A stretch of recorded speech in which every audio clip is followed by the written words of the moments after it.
Good afternoon everyone, সবাই কেমন আছো, কি করছো? আজকে সকাল থেকে তোমাদের সামনে সেরকম ভিডিও আনতে পারিনি। তো চলো আজকে দুপুরের মেনুতে কি আছে, সামান্যই আয়োজন করেছি। যা গরম পড়েছে, শরীরটাও বিশেষ ভালো না, আর বাইরে একটু কাজও ছিল। তো চলো দেখাই আজকে দুপুরের মেনুতে কি আছে। প্রথমেই আছে সাদা ভাত, তারপরে আছে পটল ভাজা, বেগুন ভাজা, আর আছে এটা হলো ঝিঙে পোস্ত ডালের বড়ি দিয়ে। ডাল আছে, ডাল হচ্ছে, আমি সবে বাড়ি আসলাম তো ডাল হচ্ছে। দেখো একটা জিনিস দেখাই, আমার বর ডাক্তার আমাকে চিজ খেতে বলেছে বলে দেখো কত কিছু এনে দিয়েছে। চিজ, আইসক্রিম, এ দেখো আইসক্রিম।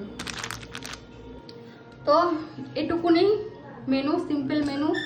তো চলো টাটা, আসবো কোনো নেক্সট ভিডিও নিয়ে। এখন এই আইসক্রিম, চিজ এগুলো ফ্রিজে তুলবো। তো ততক্ষণ সবাই সুস্থ থেকো, ভালো থেকো, আসবো কোনো নেক্সট ভিডিও নিয়ে। টাটা।